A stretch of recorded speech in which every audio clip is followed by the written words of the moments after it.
जी। इन अच्छा अच्छा अच्छा इंटीग्रेशन समाकलन जस्ट डिफरेंशिएशन का अपोजिट कह सकते हैं आप इसे। ये कह सकते हैं कि जो हमने डिफरेंशिएशन में पढ़ा है उसका ठीक विपरीत जो होता है वो कहलाता है आपका इंटीग्रेशन समाकलन।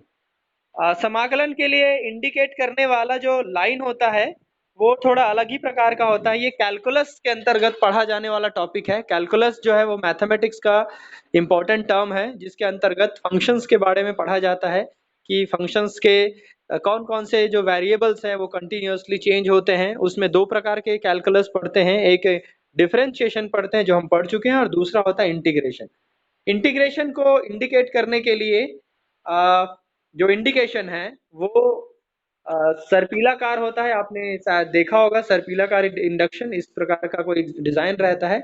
इसे इंटीग्रल साइन कहा जाता है या इंटीग्रेशन कहा जाता है। ये जस्ट इंडिकेट किया जाता है। ये दो तीन प्रकार के भी होते हैं। ये सिंगल भी होता है, मल्टीपल भी होता है। जैसे हमने डिफरेंशिएशन में सिंगल और उसके बाद इंटीग्रेशन का सिंगल साइन पढ़ेंगे। इंटीग्रेशन जब इंडिकेट किया जाता है तो इंटीग्रेशन साइन के साथ इसमें जिस वेरिएबल के अगेन आपको करना होता है उसे dx या dy के साथ इंडिकेट करते हैं। जैसे डिफरेंशिएशन में हम क्या करते हैं, dy dx लिखते हैं, उसी प्रकार इंटीग्रेशन में इस साइन के साथ कोई भी फंक्शन यूज करते हैं। जैसे मान लो पर्टिकुलर कोई फंक्शन मैं ये लेता हूँ fx, तो उसका fx का x के अकॉर्डिंग मुझे इंटीग्रेशन करना है तो ये उसका साइन है। इस प्रकार से इसे इंडिकेट किया जाता है। इसे एंटी डेरिवेटिव भी कहते हैं। इसे हाँ अच्छा ठीक है आ रही है। इसे एंटी डेरिवेटिव भी कहा जाता है। एंटी डेरिवेटिव कहने का मतलब यह है कि यह डिफरेंशिएशन का जस्ट अपोजिट होता है, जस्ट एंटी होता है, इसलिए इसे क्या कहा जाता है, एंटी डेरिवेटिव भी कहा जाता है। साथ में इसे इंडिकेट करते समय केवल और केवल एक सिंगल फंक्शन का यूज किया जाता है। जैसे डिफरेंशिएशन में उपयोग करने के लिए रहता है डी अपॉन डी एक्स, उसी प्रकार डिफरेंशिएशन में इंडिकेट करने के लिए ये एग्जाम्पल रहता है। इस प्रकार से इसे इंडिकेट किया जाता है। ये कहलाएगा आपका डिफरेंशिएशन। ये दो प्रकार के होते हैं डिफरेंशिएशन। पहला कहलाता है इंडेफिनेट और दूसरा कहलाता है डेफिनेट। इंटीग्रेशन को इस प्रकार से भी समझा जा सकता है कि इंटीग्रेशन मतलब कंटिन्यूअसली इंक्रीज होने वाला, पावर लगातार इंक्रीज होने वाला कैलकुलस को इंटीग्रेशन कह सकते हैं आप। कॉमन सामान्य भाषा में आप कह सकते हैं कि increasing order of their powers of the function. इसे दो प्रकार के होते हैं, पहला कहलाता है इंडेफिनेट और दूसरा कहलाता है डेफिनेट। डेफिनेट और इनडेफिनेट, इंडेफिनेट का मतलब अनिश्चित है। जब भी आप उसका इंटीग्रेशन करते जाएंगे वो कंटिन्यूअसली उसकी पावर बढ़ते जाएगी और साथ में एक कांस्टेंट ऐड होते जाएगा, लगातार कांस्टेंट बढ़ते जाएगा। ये कांस्टेंट को इंटीग्रेशन कांस्टेंट कहा जाता है। इंटीग्रेशन कांस्टेंट, जब भी आप किसी पर्टिकुलर फंक्शन का इंटीग्रेशन करेंगे तो इंटीग्रेशन कांस्टेंट उसमें ऐड होते जाता है। इसमें जितनी बार चाहे आप इनफाइनाइट टाइम तक लगातार आप इंटीग्रेशन कर सकते हैं। लेकिन दूसरा आता है definite. Definite integration, definite integration का मतलब होता है जिसका पर्टिकुलर कोई रेंज रहता है। जैसे इसका जब आप डिफरेंशिएशन करेंगे, इंटीग्रेशन करेंगे, तो इंटीग्रेशन के बाद जो भी डेटा आएगा, सपोज एफ एक्स का आपने इंटीग्रेशन किया, जो भी डेटा आएगा उस डेटा का जो रेंज है वो कहाँ से लेकर x1 से लेकर कहाँ तक का रहेगा, x2 तक का। ये इससे ज्यादा बढ़ के नहीं रहेगा। x1 और x2 जहां पर कोई भी पर्टिकुलर वैल्यू हो सकता है, वो पाई हो सकता है या कोई डिजिट वैल्यू भी हो सकता है। पाई या डिजिट वैल्यू का मतलब है जैसे 0 से लेकर 5 तक हो सकता है या पाई से लेकर पाई बाय 2 हो सकता है। ऐसा कोई भी डेटा हो सकता है जो डेफिनेट में यूज किया जाता है, ये डेफिनेट कहलाएगा। डेफिनेट मतलब जिसका इंटीग्रेशन निश्चित है, जिसका पर्टिकुलर कोई डेफिनेट वैल्यू है, वो तुम्हारा कहलाएगा डेफिनेट इंटीग्रेशन। और जिसका कंटिन्यूअसली आप इनफाइनाइट टाइम तक लगातार आप क्या कर सकते हैं, इंटीग्रेशन कर सकते हैं।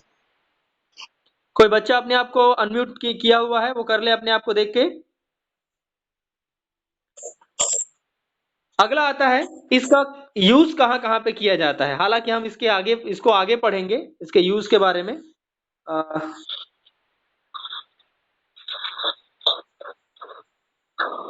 इसके यूज के बारे में बाद में पढ़ेंगे, पहले इसके फार्मूला के बारे में जानकारी लेते हैं। चलिए फार्मूला कैसे, ये इंडेफिनेट का ये तो डेफिनेट का सिंपल फार्मूला है, और ये इंडेफिनेट को समझने का तरीका जो अभी थोड़ी देर पहले मैंने आपको बताया था कि मान लो मैंने एफ एक्स का इंटीग्रेशन किया और मान आया कैपिटल एफ एक्स, ध्यान दीजिए स्मॉल एफ एक्स का इंटीग्रेशन किया और मान आया कैपिटल एफ एक्स, तो बी ऊपर है और ए नीचे है। एक्स की जगह में एक बार बी रखना है और एक बार ए रखना है, एक बार बी और एक बार ए रखना है। बी और ए रखने के बाद ये वैल्यू आएगा, बी की जगह में जो वैल्यू दिया रहेगा वो वैल्यू आप रखेंगे, ए की जगह में जो वैल्यू दिया रहेगा वो रखेंगे, तो फाइनल इसका मान आ जाता है। ये कहलाएगा आपका डेफिनेट इंटीग्रेशन। कुछ पर्टिकुलर फार्मूला है जो आपको याद रखना है, जैसे ये आपको याद होगा मैंने डिफरेंशिएशन के लिए फार्मूला बताया था, वैसे ही इंटीग्रेशन के लिए भी फार्मूला है।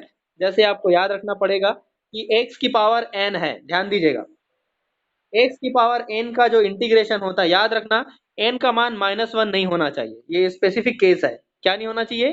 -1 नहीं होना चाहिए। जब इसका आप इंटीग्रेशन करेंगे ये लगाकर, और जब dx करके इंटीग्रेशन करेंगे तो इसका मान होता है, याद कर लें इसे, पेन में नोट कर लें, x की पावर n+1 अपॉन n+1। क्या आएगा? x की पावर n+1 अपॉन n+1। इसे समझने के लिए एक एग्जांपल मैं आपको देता हूं, एक छोटा एग्जांपल। ये आपको देख लीजिए, ये एग्जांपल है, ठीक है। मैं इंडिकेट करता हूं, अलग से फार्मूला यूज करता हूं। x की पावर मान लो x की पावर 2 का मुझे क्या करना है, डिफरेंशिएशन करना है, तो x की पावर 2। अब फार्मूला लगाइए इसमें, तो क्या हो जाएगा, n का मतलब कितना है, 2 है, तो x की पावर 2 प्लस 1 अपॉन 2 प्लस 1, इसका मान क्या हो जाएगा, x की पावर 3 अपॉन 3 प्लस c, ये इसका मान है। समझ आया? ये पहला फार्मूला है जो मैंने यूज किया हुआ है। कौन सा वाला फार्मूला है? x की पावर n का n, x की पावर n का आंसर है x n+1 अपॉन n+1। ध्यान दीजिएगा, अगला आता है, अगर ex है तो ex का ex ही होगा। ex है, अगर डिफरेंशिएशन में ex आ रहा है तो ex का क्या आएगा, ex ही आएगा। सपोज मेरे पास ex है और इसका इंटीग्रेशन करना है मुझे, तो इसका मान क्या आएगा, ex आएगा। लेकिन केस में x की जगह में मान लो कोई दूसरा और फंक्शन एडेड है, जैसे इसमें देख लीजिए e की पावर ax है, तो e की पावर ax में जब a एड रहेगा तो वो नीचे आ जाता है। कहाँ जाता है? नीचे। कैसे नीचे आएगा?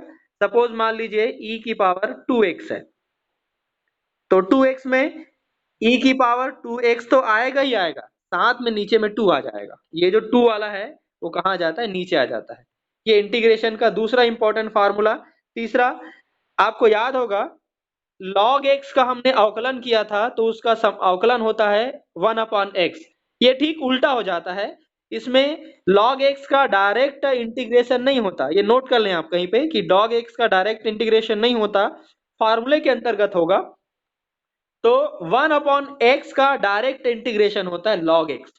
किसका? 1/x का डायरेक्ट इंटीग्रेशन क्या होगा, log x होगा। ये याद कर लें, 1/x का डायरेक्ट इंटीग्रेशन क्या होगा, log x होगा। ये भी याद कर लीजिए, ये एग्जाम्पल दिया हुआ है, log x एग्जाम्पल होता है।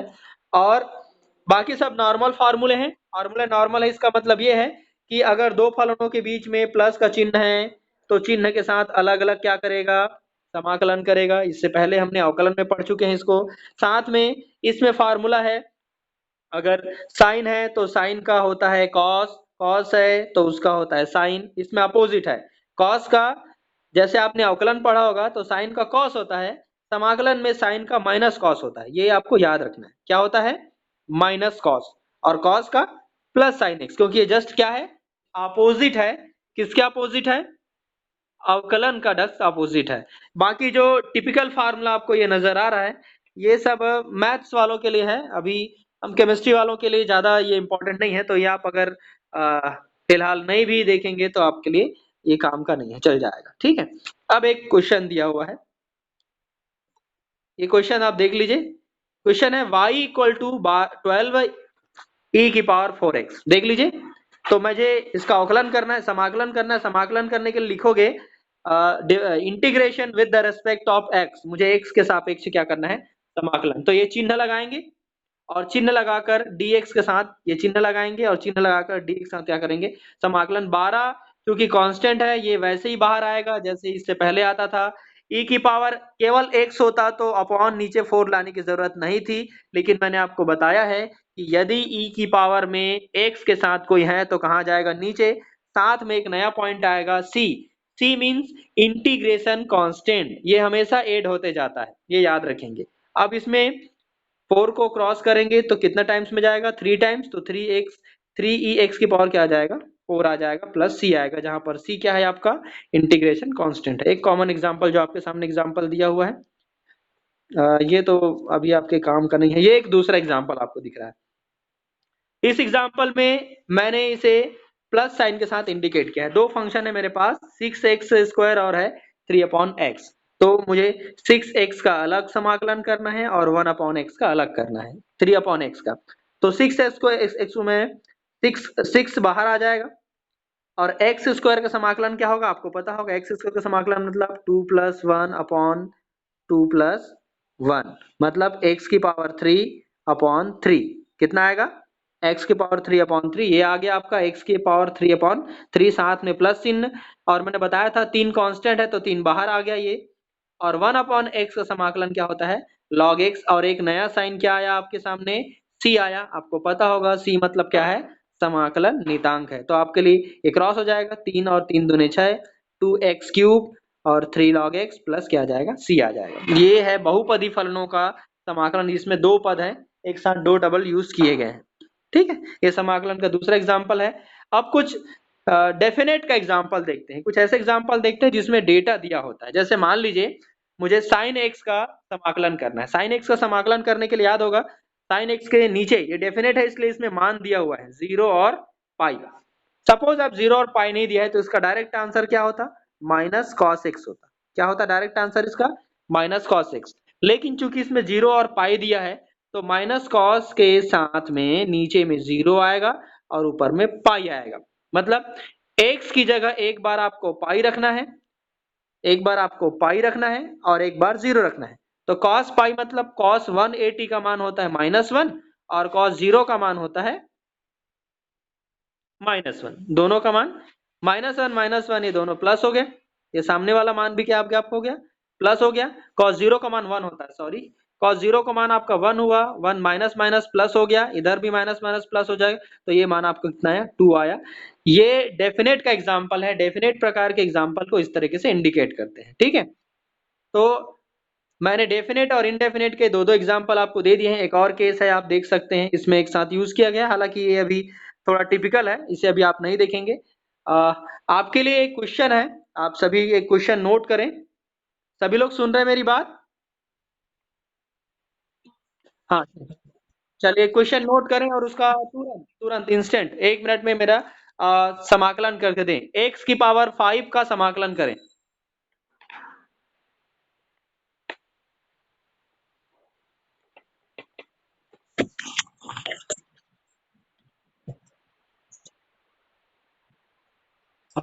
6 की पावर 6/6 प्लस c, जरूरी है ना।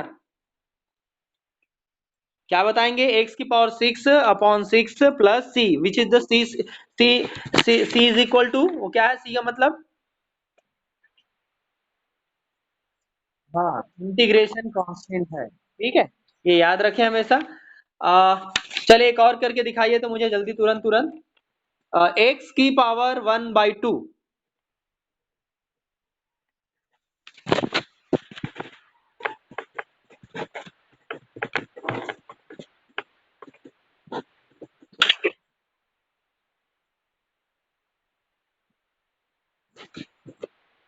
3/2 को ऊपर ले आओ, क्या हो जाएगा, 3 प्लस c। ठीक है, हो गया, कर लिए। चलिए 1 का इंटीग्रेशन करके दिखाइए, एक का, एक का इंटीग्रेशन कैसे करेंगे आप,